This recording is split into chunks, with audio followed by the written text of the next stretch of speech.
Halo, Assalamualaikum warahmatullahi wabarakatuh. Kita bertemu lagi di video ini, masih dengan pembahasan yang sama dengan video sebelumnya, yaitu kita masih membahas tentang bab metabolisme. Di video sebelumnya kita sudah mempelajari tentang pengertian enzim, pengertian metabolisme, struktur enzim, sifat-sifat enzim, kemudian faktor yang mempengaruhi kerja enzim. Nah, bagi kalian yang belum mempelajari materi tersebut, silahkan cek videonya di sini. Oke, langsung saja. Kali ini kita akan bahas tentang materi selanjutnya, yaitu tentang katabolisme dan anabolisme. Nah, yang pertama kita bahas adalah katabolisme. Oke, kita review sedikit ya tentang metabolisme. Jadi metabolisme itu adalah suatu proses kimia ya yang terjadi di dalam tubuh makhluk hidup. Nah, metabolisme itu bisa meliputi katabolisme atau anabolisme. Nah, untuk katabolisme itu merupakan proses penguraian ikatan kimia kompleks menjadi ikatan kimia sederhana atau proses penguraian senyawa organik menjadi zat-zat anorganik.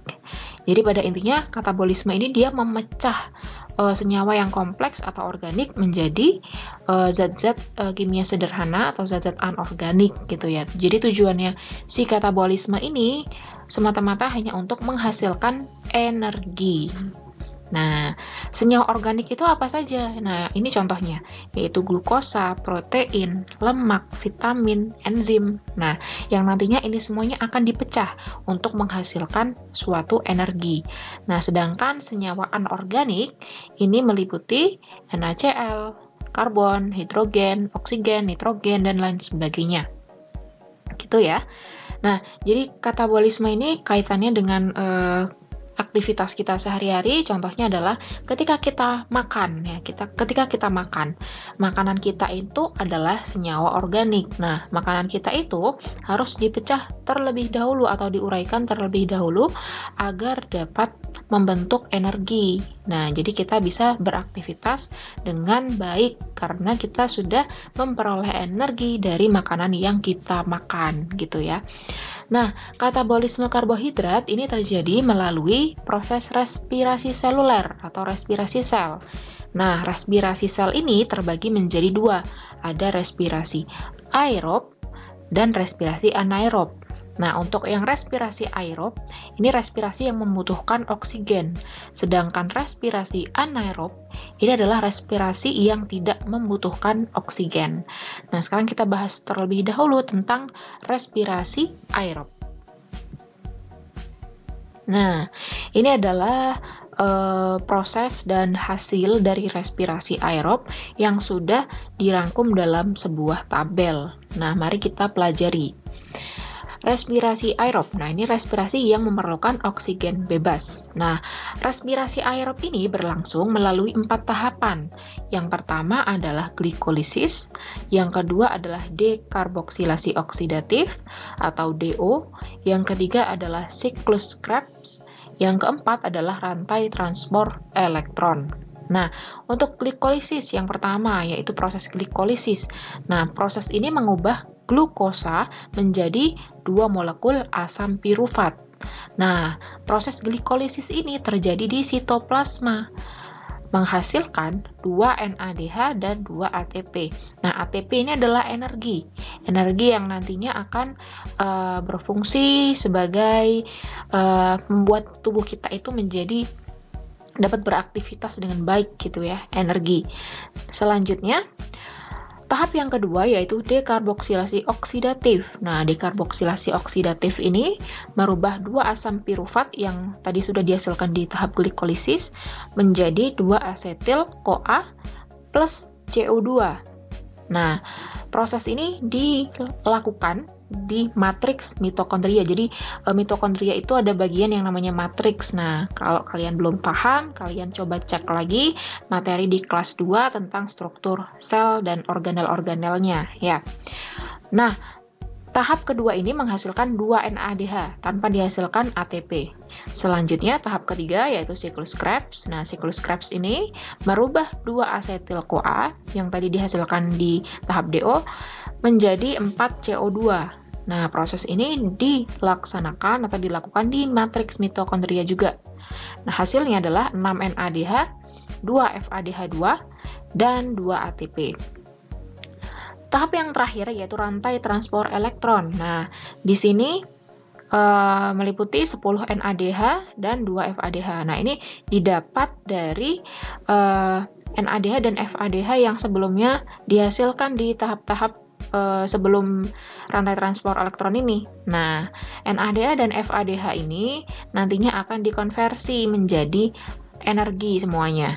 Jadi untuk 10 NADH itu menjadi 30 ATP, dan 2 FADH2 itu menjadi 4 ATP. Nah, bagaimana cara konversinya? Nah, kalian harus tahu bahwa 1 NADH itu sama dengan 3 ATP. Jadi, ketika kita mendapatkan 10 NADH, itu artinya setara dengan 30 ATP. Sedangkan untuk 1 FADH2, ini setara dengan 2 ATP.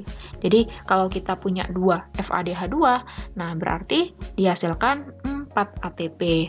Nah, selanjutnya, kita total semuanya nih ATP yang dihasilkan. Itu 2 tambah 2 tambah 30 tambah 4. Totalnya adalah 38 ATP. Nah, kenapa di sini saya tulis 38 atau 36 ATP?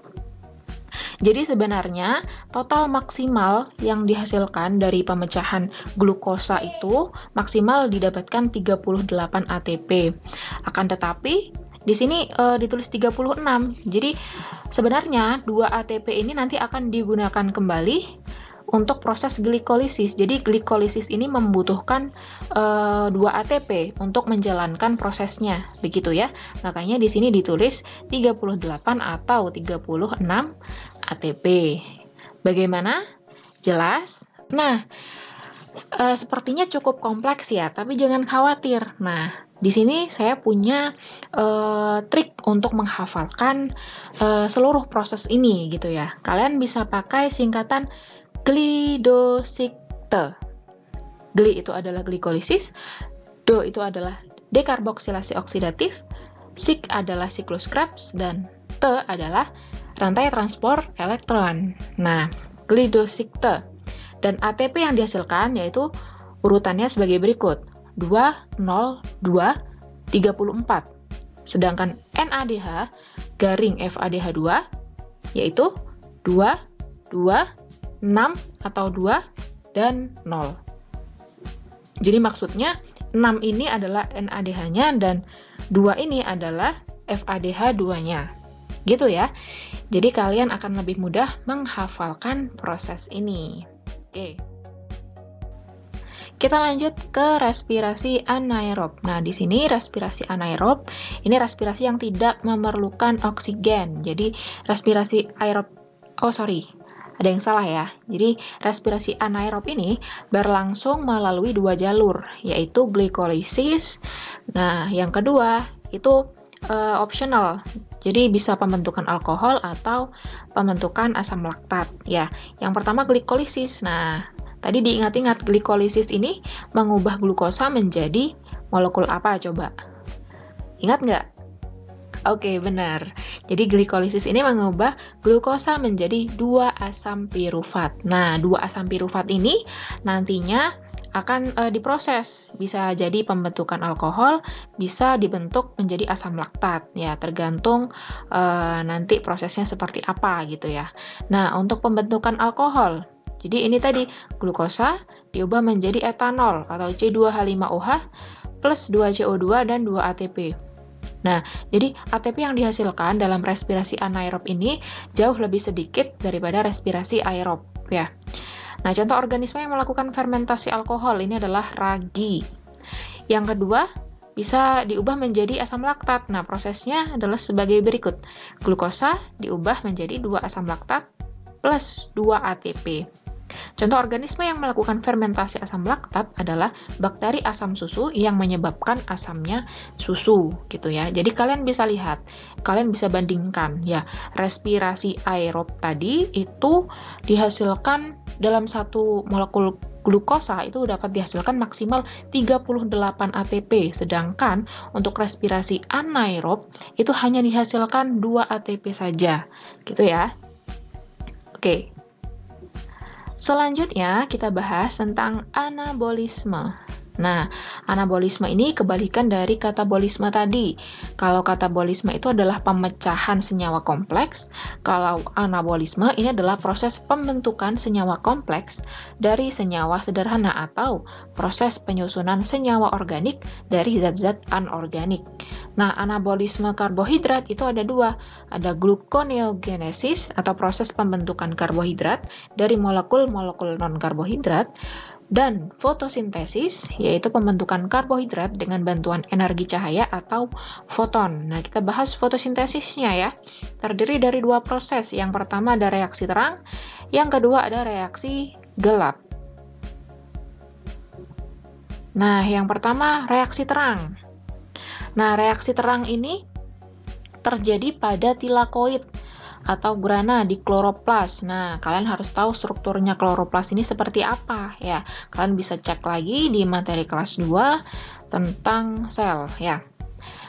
Terjadi di grana kloroplas. Nah, pada reaksi terang ini terjadi proses fotolisis. Nah, fotolisis ini apa? Fotolisis ini adalah pemecahan air sehingga dihasilkan oksigen.